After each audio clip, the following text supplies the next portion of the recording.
Morning, everybody.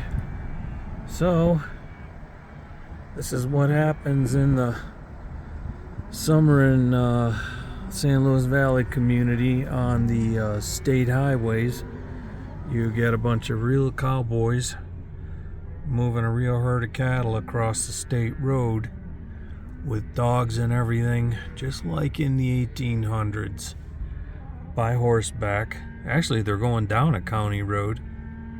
So we get to stop while this whole group of cattle cross the road.